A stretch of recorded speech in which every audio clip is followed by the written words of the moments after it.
I'm very pleased to be here on My Magical Thing with Keith Broad, academic, writer, witch and teacher of Wicca, tarot and of esoteric history. Keith, it's lovely to have you here. Julian, thank you so much for welcoming me. Yeah, it's great to be here. I'm going to start talking about my magical object. I'm going to tell you a short story. I grew Please up in do. Staplehurst in Kent, which is a small village about 50 miles southeast of London. And my dad got me to do something which is a little bit, well, not odd, it was just very much of the time.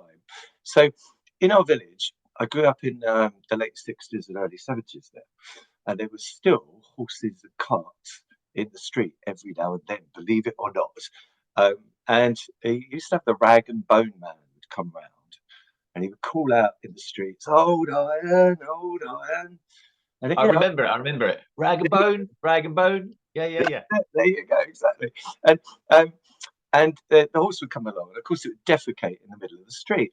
And my dad would look out the window and he'd go, "Oh, son, I'd like you to go outside and collect that up for me." And he would give me the mower bucket, you know, all the bits of grass went into, and a little shovel, and I'd have to go out in the street and collect this stuff, right? And of course, as a kid, I found that like immensely embarrassing. Lots of my mates lived in the street. That street, actually, Harry Hill, the comedian, lived. You know, he grew growing up to become a comedian. He lived at the end of the street as well. And anyway, I collected up, and of course, he'd put it on his roses, right? And I suppose what that taught me is actually quite an important lesson. It's about decay and waste, and its importance in life. And of course, you know, producing these roses, which he's rather proud of. He had like a whole row of them down the back garden path. Um, and it occurs to me that you know, soil and the processes of soil aren't widely talked about or worked with, especially in the way I'm going to talk about anyway, within the occult world. And I'm always interested as a person about what's either outside the frame of, you know, generally what we talk about in the culture, and what's within it perhaps, but not widely talked about and widely discussed. And I think soil actually falls into that category, and it's not much talked about in the occult world, and it's not much recognised in society at large anyway. You know, people don't talk about soil down the pub, for example. Anyway, so this is my magical object, which is a rather nice plain brown bowl that I picked up at the Green Man Festival in Hastings. They have these little stalls up there, and it's handmade. It's rather nice. And inside there is just some moist soil. And this bowl of moist soil lives on my altar. It's not you know, taken from a particularly special location. It literally just comes from a park, you know, opposite my flat. But it lives on my altar, where it serves to remind me. It's a representation of goddess, really. You know, in a kind of black aspect, where you know you've got that darkness from which springs life. And you know, ultimately, we are soil and water, right? We're created from it, and we die into it. But we're also part of the cycle that creates it as well. You know, we eat the plant matter, or the animals that eat the plant matter, and then of course, you know, we take the nutrients from it in our body, and then we defecate out into the soil, and we spread microorganisms and those nutrients into the soil as well. And of course, you know, we teach kids at school the water cycle, but I think, as far as I'm aware, that cycle's not taught. I am a teacher, and I'm not aware of that ever being taught in school, and we don't often reflect on it. And you know, effectively, it's a taboo subject almost, to be honest. You know, and that concerns me for some reasons I might come on to in a moment. But to me, it's extraordinary actually that the world of magic, by and large, doesn't engage with it, which is very odd because when you consider what's going on. So obviously you've got Earth, you've got the sun as part of this as well, water, the moon.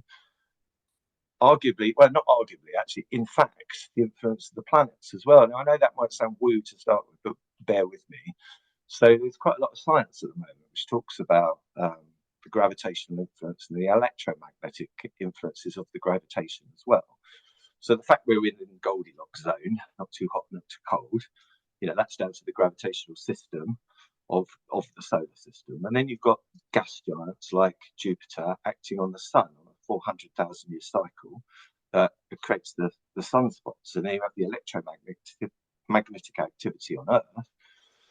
And then that directly affects the evolution of life on this Earth. And scientists are now actually able to track the evolutionary cycles of certain creatures on a 400,000 year cycle, which ties in with these electromagnetism. And soil, because of the process of desiccation that I've just been talking about, the way soil is made, is actually really genuinely profoundly affected by all those things. The whole cosmos actually affected. And then, of course, it's in the Athenas of our bodies where we digest the food. And, you genuinely can talk about the body being an Athena, which is breaking down those nutrients of the physical life, but it's the energy and our consciousness derives from it too. And I think that's very, very interesting process. I'm sure you're with this, Julian. I'm sure, and pretty much actually, when I mention it to people, they go, yeah, no, I agree. I could see that. But I can't remember outside of when I might present the concept to people. I can't remember, or I can't think of when we ever have conversations about it.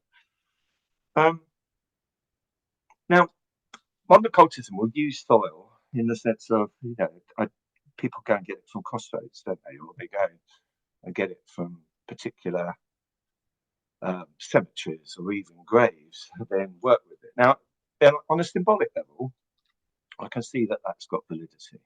But I'm not one of those people who believes that the soil in a particular location is infused with the spirits of the people. It may be actually infused with the waste products of those people, but not a kind of spirit entity as such. That's my take on it. That's how I personally perceive it. And I know that's probably debatable. I'm sure I'll probably upset some occultists by saying it.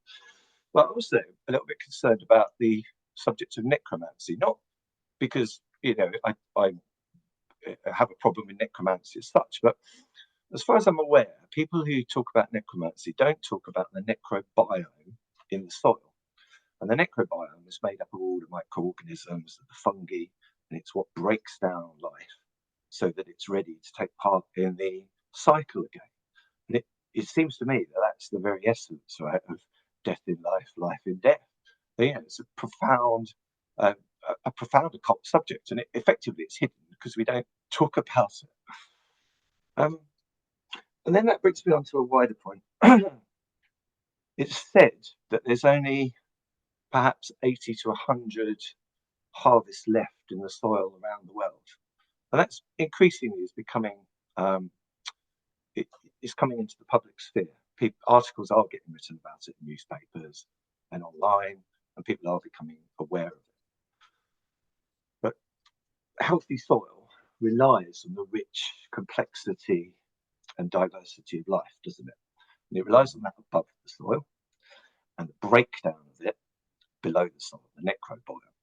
So we're left with this kind of so below as above, so below.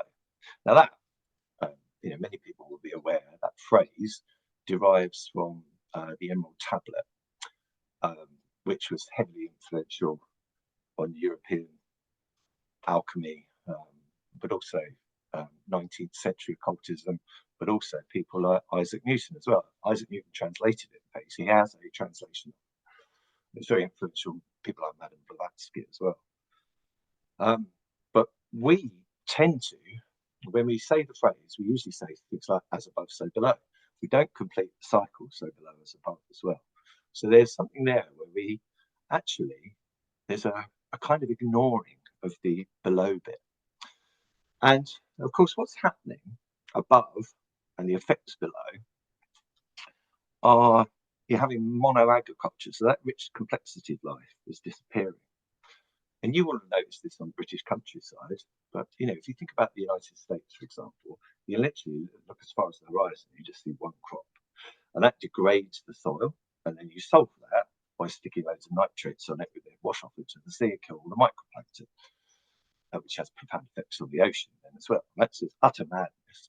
And I remember as a kid looking out on the Weald of Kent, and it's like the Garden of England, and there were orchards there were hop farms, there was wheat going on, and lots of diverse crops, on rotation. But that's changed. So you look out on the Weald of Kent now, and it's predominantly rape that's being harvested for rape oil. And again, the way that's being solved is you stick nitrates on the soil. You're destroying that complexity of life. And you can see the effects of that on nature. So the thing that concerns me is, like, people growing up don't appreciate how rich nature used to be. You and I will. So, I remember house flies being a real pain as a kid. Our house was just absolutely full of them. I remember going out collecting loads of butterflies as a kid. One of my friends actually said to me, maybe you were the problem, Keith. Maybe you killed lots of the butterflies. But, it's not that. It's the breakdown of life, isn't it? Same with wasps. Around here, like, I live in the east end of London now, I used to see sparrows and starlings and things like that. You don't anymore. It's just scavenger birds. So you see a lot of crows, and, magpies, seagulls. That's predominantly what's around.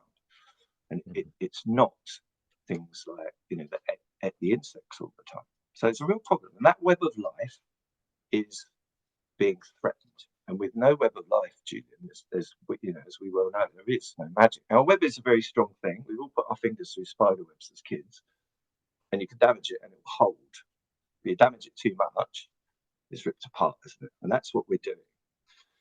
And what worries me is there's few occultists that are actually addressing this. So you've got people like John Michael Greer, who wrote The Blood of the Earth, and people like Peter Gray, who's written Apocalyptic Witchcraft. So there is some addressing of it, but not much. And within witch circles, there's even talk of off-world solutions now, which I find incredibly worrying, because you're joining, the likes of people like Elon Musk and Jeff Bezos with, as far as I'm concerned, this mad Martian dream, Julian. I kind of wish Elon Musk would go off to Mars and take Jeff with him. But but to me, that's no solution at all. And where is the that kind of fundamental rootedness, which is essential to witchcraft and much magical practice as well. So I'm realizing these are quite heavy points, but I think they're worth making. I think it's important stuff to talk about, Keith, and like you said, I now at the grand old age of 56 do reflect on the fact that I remember driving with my father through the countryside and having to stop multiple times to remove the insects from the windscreen, and that is no longer the case. No. So I agree with you. This is definitely something that we need to take action over, and we need to be really engaged with in whatever way, in terms of the revaluing of that waste that you were picking up as a young man, and soil that's in that bowl. Could we have another last little look at the bowl? Would that be possible? Yeah, of course we can, Julian. Fantastic. There it is. It's lovely. Keith, that's amazing. Thank you very, very much for sharing that story and sharing about the importance of this, the primal matter, the material without which there is no gold. That's right. Yeah, exactly. Julian, thank you so much. Cheers, mate. Thank you. All right. Blessed be. Bye-bye. Blessed be.